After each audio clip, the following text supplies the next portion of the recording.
este é o CNN Money, o podcast que te ajuda a tomar as melhores decisões. Vamos juntos nesta segunda-feira, dia 17 de outubro. Eu, Priscila Yasbeck, na companhia de vocês, pra gente atualizar as principais notícias da economia aqui no Brasil e também no mundo. Há 2 semanas para o segundo turno das eleições, o tom dos candidatos subiu bastante ao longo da última semana, também no debate de ontem, que foi realizado pela Band com outras emissoras e transmitido pela CNN. E conforme o tom dos candidatos sobem, as exigências do mercado e dos eleitores também aumentam. De um lado, há uma cobrança por mais detalhes sobre o plano econômico de Lula e quem seria o nome à frente na economia em uma eventual gestão petista, com vários candidatos aí sendo aventados pelas notícias, candidatos mais políticos, candidatos mais econômicos, com os pais do Plano Real entre eles, ou até mesmo empresários. Do lado dos políticos tem entre os cotados Geraldo Alckmin, Alexandre Padilha, Wellington Dias, Rui Costa, até mesmo Fernando Haddad. Entre os especialistas, Henrique Meirelles, Mansueto Almeida, os pais do Plano Real, entre eles Pércio Arida, e entre os empresários também, ali entre os nomes aventados, Luiz Carlos Trabuco, do Bradesco, Benjamin Steinbrück, da CSN e Josué Gomes da Fiesp. E Lula parece não querer se comprometer com nenhum nome diante de várias alianças políticas que foram firmadas, mas também porque, ao dar detalhes sobre o seu plano econômico, quem pode estar à frente da pasta da economia, isso pode trazer uma perda de votos ou trazer alguns questionamentos que, nesse momento de campanha, é algo que o ex-presidente Lula não quer, que a campanha petista também tenta evitar. Mas, ao mesmo tempo, há uma cobrança muito forte, tanto dos economistas quanto dos eleitores do mercado, por entender melhor quais vão ser os planos e também o nome à frente da economia. Lula diz que já governou o país por 2 mandatos, então o mercado e a população sabem muito bem como que é a sua condução econômica, mas essa cobrança muito forte. Do outro lado, na campanha de Jair Bolsonaro, uma cobrança muito forte sobre como o governo, um eventual governo Bolsonaro se reeleito, faria o ajuste nas contas públicas, já que foram gastos mais de 500 bilhões de reais, isso só em auxílio emergencial e outras medidas na gestão Bolsonaro, então gastos adicionais. Calcula-se que os gastos acima do teto, que ficam além do teto de gastos, que é aquela regra que impede que as despesas aumentem acima da inflação de um ano para o outro, já passam de 800 bilhões de reais, isso segundo alguns estudos de Secretaria da Fazenda de São Paulo, estudos da Fundação Getúlio Vargas. Então as cifras são exorbitantes, as cifras que mostram o tamanho da máquina pública e como a máquina pública também agiu para conseguir dar um impulso para a economia em ano de eleição. Então isso também é muito cobrado do lado de Jair Bolsonaro, pelo mercado e pelos economistas, sobre quais são os planos do seu ministro da Economia, Paulo Guedes, para conseguir fazer frente a esses gastos muito altos que vieram tanto pós-pandemia, mas também por causa das eleições. E o fato é, o cenário que nós temos nesse momento da economia é um cenário de uma fotografia muito boa, puxada pelo setor de serviços, que apresenta resultados positivos, acima do esperado. O setor, na sexta-feira, segundo o IBGE, mostrou os dados, trouxe os dados do setor de serviços, o setor está 10% acima do período pré-pandemia, refletindo justamente essa injeção muito forte de recursos da economia. Mas o que preocupa é justamente o filme, porque a foto é boa, por causa desses estímulos todos que estão ajudando todos os indicadores da economia, com indicadores muito positivos, mas como fica o filme, O roteiro desse filme aponta para uma desaceleração forte da economia brasileira no ano que vem, para uma expectativa aí de um crescimento de 0,5%, enquanto a expectativa desse ano é de um crescimento de quase 3%. Então, as dúvidas que ficam nesse momento são: quanto desses estímulos explicam o crescimento, os bons números da economia nesse momento, e o que vai acontecer no ano de 2023, quando a força desses estímulos já tiver se esvaído e quando a economia global, e esse cenário também de menores estímulos e também de um ajuste nas contas públicas que vai precisar ser feito, se combina também com um cenário global em que as 3 principais economias do mundo, os 3 principais motores da economia global, China, Estados Unidos e Europa, desaceleram, Então, um cenário de inflação persistentemente alta nos Estados Unidos e na Europa, que pressupõe aumento de juros, inflação muito altos, então esfriando as economias com riscos de recessão. E no lado da China, que é o nosso principal parceiro comercial, uma situação também de uma desaceleração muito forte, inclusive com destaque nessa semana para a recondução de Xi Jinping ao seu 3º mandato. Acontece nessa semana o Congresso do Partido Comunista Chinês e Xi Jinping Jinping já disse nos seus primeiros discursos no Congresso que vai manter sim a política de Covid-0, que tem desacelerado bastante a segunda maior economia do mundo. Então, o que a gente tem é um cenário de uma foto muito boa, puxada por serviços, por essa injeção muito forte de estímulos na economia, mas com um filme que preocupa com o que está por vir, justamente por causa desses gastos todos que vão cobrar o seu custo no ano que vem, mas também por causa de um cenário externo muito desafiador.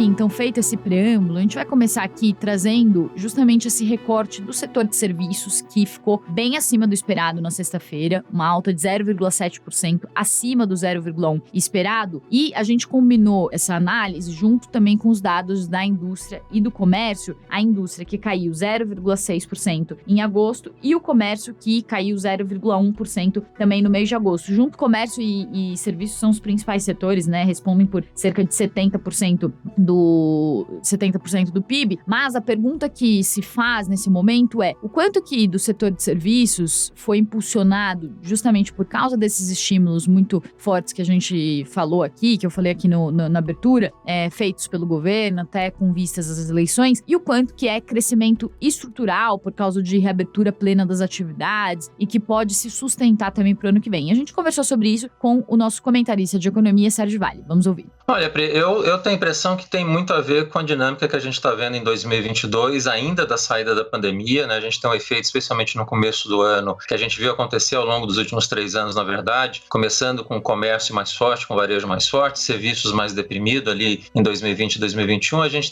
começou a ter essa inversão desde o final do ano passado, com serviços vindo mais fortes e comércio começando a enfraquecer, né? As pessoas decidindo comprar mais serviços do que bens ao longo desses últimos 2 anos, praticamente. Esse ano, esse tem um efeito ainda de resquício que está acontecendo por conta disso, mas tem um efeito que a gente começa a perceber, especialmente em comércio e indústria, que é dos juros, né? A taxa de juros começou a subir com força no passado, o crédito está ficando mais caro e acaba afetando com mais força esses dois segmentos. Eu diria e tenho a impressão que esses movimentos positivos que a gente está vendo de serviços até agora, muito provavelmente por conta dessa alta de juros, desse cenário mais complicado que a gente vai ver no ano que vem, essas taxas positivas que a gente está vendo agora tendem a começar a desacelerar até o final desse ano. E aí, eventualmente, a gente poder ver até começar a ver quedas no segmento de serviços em 2023. Então, eu diria que tem um efeito muito claro do que está acontecendo esse ano ainda de saída da pandemia, tem esse efeito de commodities que a gente conversou na sexta-feira. O setor agrícola está sendo um efeito bastante importante para o crescimento da economia brasileira esse ano, mas também ano que vem preço de commodities está mais fraco. E aí a gente vai ter um efeito mais complicado para serviços acontecendo em 2023. Então, Pri, eu diria que tem mais conjuntural aqui, talvez, do que estrutural. E volta àquela questão que o crescimento que a gente está vendo esse ano é mais talvez um voo de galinha. A gente consegue crescer 3% esse ano, mas ano que vem a gente vai voltar para casa de 0,5%, 1%, infelizmente. Bom, Sérgio, então falando aí sobre, né, o que é conjuntural, o que é estrutural, e também fazendo esse alerta importante sobre os juros. É muito importante a gente lembrar que os juros eles não fazem um efeito imediato. Os juros, depois de uma forte elevação, como que a gente tem visto, que levou a taxa Selic de 2% ao ano para os atuais 13,75%, existe um tempo de latência, digamos assim, existe um tempo de demora, de delay entre a alta dos juros e os juros fazerem um efeito de esfriar a economia. Porque os juros, como a gente explica aqui, são o custo do dinheiro, que funcionam como custo do dinheiro. Então, quando os juros sobem, eles tendem a encarecer operações de empréstimo, inibir investimentos, porque tudo fica mais caro. Então,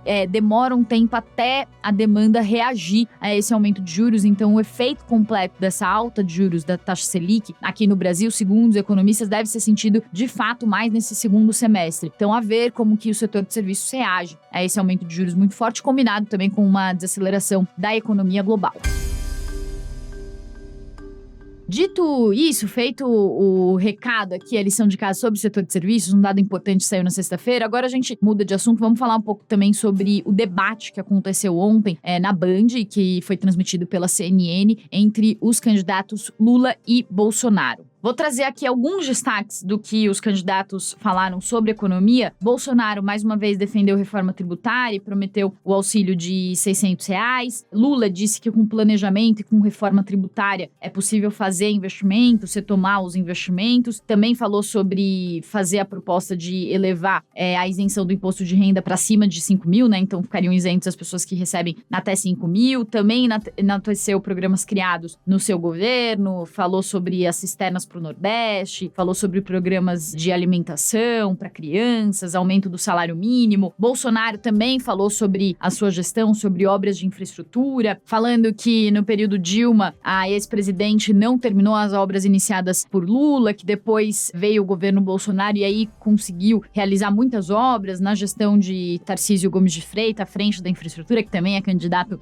aqui no governo de São Paulo, né, o estado de São Paulo, e liderou e saiu do primeiro turno vitorioso à frente nas urnas, agora segue para o segundo turno contra Fernando Haddad. Então Bolsonaro elogiou bastante a gestão de Tarcísio de Freitas. Eles falaram também sobre privatização, com Lula dizendo que privatizar a Petrobras é uma loucura, falando sobre a privatização da BR Distribuidora, que há um problema de falta de refino aqui no país, que por isso que o país tem que seguir os preços internacionais. E aí Bolsonaro falou sobre a questão dos combustíveis também, que promoveu a redução do ICMS, que com isso conseguiu combater a alta dos preços dos combustíveis e trazer 3 meses de deflação. Então, esses foram alguns dos destaques em termos do que eles falaram. Mas a gente queria destacar aqui a questão do orçamento secreto, né? Que foi também uma pergunta do Josias de Souza, do UOL. E aí Bolsonaro respondeu tentando se descolar do orçamento secreto, dizendo que o orçamento secreto não foi culpa dele, que inclusive existem parlamentares do PT que conseguiram verbas de emendas parlamentares, e então falou um pouco tentando se descolar ali completamente da questão do orçamento secreto, mas claro que o orçamento secreto ganhou muita força, aumentou muito o seu poder durante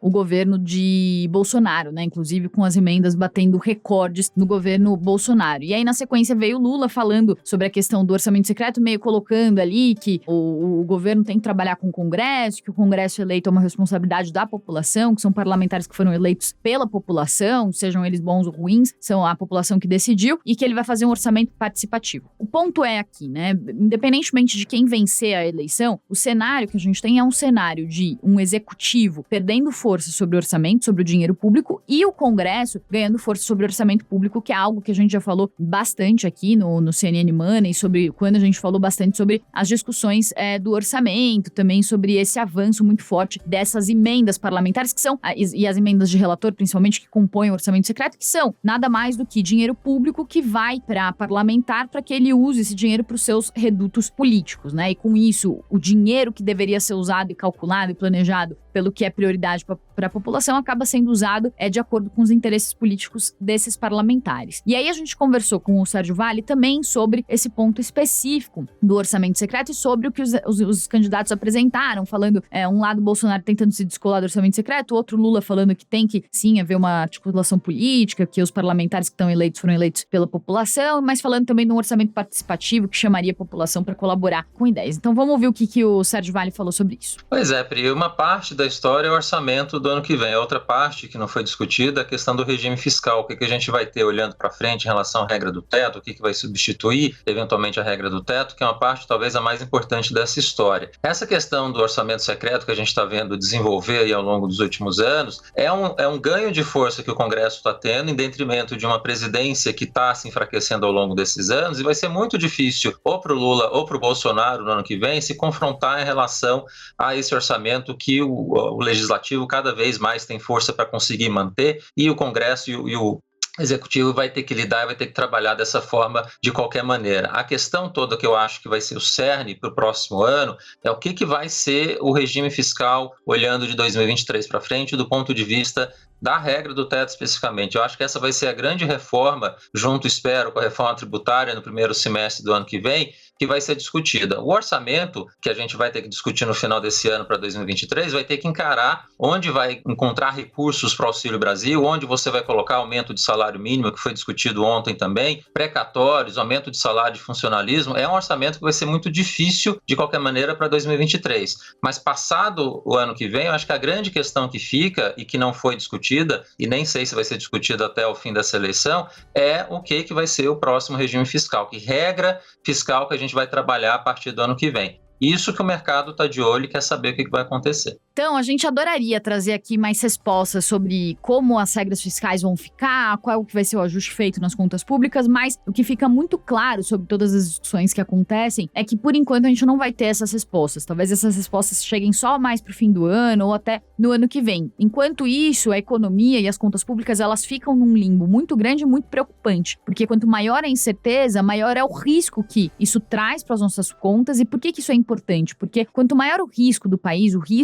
não conseguir gerir suas contas, vide o que está acontecendo no Reino Unido, depois do anúncio do plano econômico que foi considerado muito esfarrapado pelo mercado, o que acontece é que o mercado, os investidores, os donos do dinheiro perdem a confiança naquele país, a confiança de que aquele país vai conseguir gerir bem as suas finanças, então tiram o dinheiro do país. E o efeito de saída do dinheiro do país é um efeito de desvalorização da moeda, ou seja, um aumento do dólar, e numa economia muito global e conectada, toda vez que o dólar aumenta, isso também gera mais inflação e um cenário preocupante. É por isso que os economistas ficam muito ansiosos por respostas sobre como vai ficar a regra do teto para o ano que vem, porque, como eu falei aqui no começo, são mais de 400 bilhões de reais, segundo os cálculos da FGV, que podem ter de rombo, né? Esse é um montante que pode representar o rombo do teto de gastos, né? O que vai se gastar acima do teto de gastos, considerando aumento do Auxílio Brasil para R$600 e manutenção desse valor para o ano que vem, também desonerações, renúncias, também considerando reajustes que devem ser também muito solicitados e já estão sendo por servidores. Então, todas essas previsões de gastos trazem um cenário muito complexo em termos de orçamento. Então, o que fica, por enquanto, é uma incerteza muito grande que acaba também trazendo aí uma preocupação muito grande para o mercado, pode acabar batendo em dólar e em inflação. E aí, para finalizar aqui a nossa análise mais política e econômica, tem também uma visão do mercado que está acontecendo muito, não só de mercado, mas de política e economia, sobre o fato de os economistas e o mercado estarem se dividindo entre Lula e Bolsonaro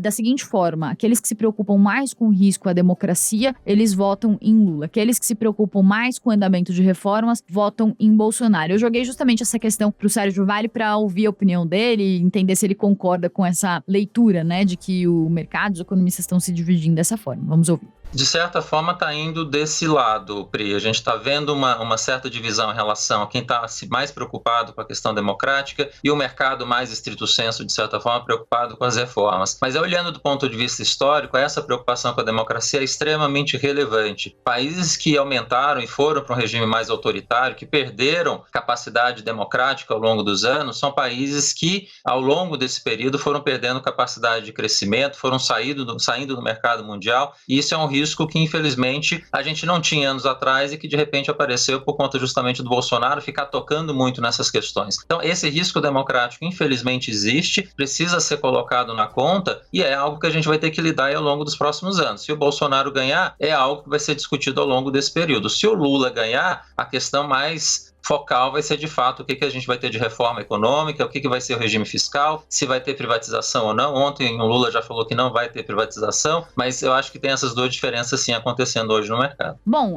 para só finalizar então essa questão política, a leitura que foi feita é que o debate não deve alterar muito a decisão de votos, que os dois falaram muito ali para convertidos. Lula foi bem no começo a explorar o tema da pandemia, já Bolsonaro foi melhor no segundo confronto, ao falar de corrupção, mas o fato é que não deve mudar muito as perspectivas, e nessa semana tem uma bateria de pesquisas que devem ser acompanhadas com atenção pelo mercado. Hoje tem IPEC, que é o Exibop, amanhã tem IPESP, na quarta-feira Datafolha, Poder Data, várias pesquisas e eleições, claro, no centro das discussões. Agora, só pra gente finalizar então aqui o Money de hoje, passando pelos mercados, hoje os mercados passam por uma certa recuperação, mas o cenário ainda continua sendo de uma preocupação muito forte, com inflação e juros. Então, agora um movimento muito forte de analistas, economistas, capa da revista britânica The Economist, falando que o que está acontecendo no mercado é que o mercado está se ajustando a um cenário que passa de 2 décadas de inflação em cerca de 2% nas economias avançadas para um cenário de inflação rodando mais perto de 5%, juros subindo e elevando o risco de recessão. No Reino Unido, eu falei aqui no começo um pouco sobre o Reino Unido, Jeremy Hunt, que é o novo ministro das Finanças do Reino Unido, já está falando agora, enquanto a gente grava aqui o podcast, como esperado, ele está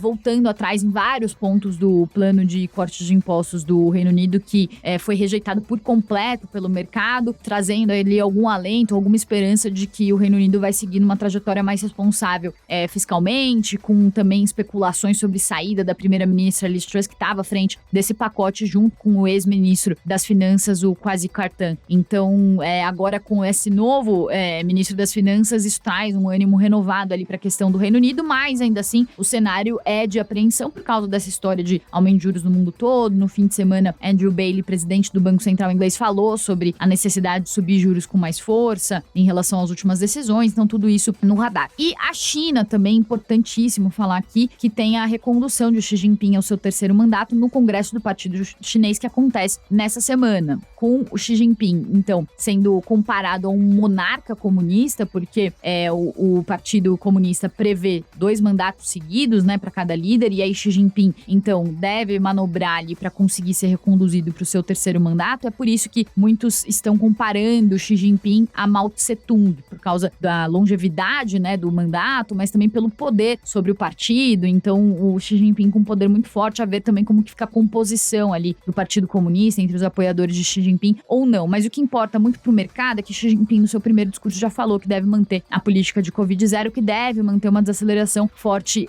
para a China. E também a questão de que ele vai assumir num momento muito desafiador, em que a China deve crescer só 3% nesse ano, que seria o segundo menor crescimento, depois do crescimento de 2% na pandemia, em 2020, em décadas, né? Ou desde que se tem registro do atual cálculo, metodologia do PIB chinês, que começou em 92. Então, um cenário bem desafiador para o Xi Jinping, com crise no mercado imobiliário, também com o mundo desacelerando de uma forma muito forte, e a China que já vinha desacelerando até por uma questão de tentar voltar o seu mercado para o consumo interno, né? E não tanto para falta de exportações, que impulsionou enormemente o PIB chinês nos últimos anos, nas últimas décadas. Então, tudo isso em cenário, e lembrando, né? China é o nosso principal parceiro comercial, então é sempre importante acompanhar muito o que acontece com China. A gente acompanha muito, às vezes, Estados Unidos e Europa, mas o que vários economistas já estão falando é que a gente deveria acompanhar muito mais o que está acontecendo com China, porque pode ter um impacto muito mais relevante aqui para o Brasil. Dito isso, CNN Money de hoje fica por aqui. Desejo a todos vocês uma ótima segunda-feira, um ótimo começo de semana, e amanhã tem mais. Tchau!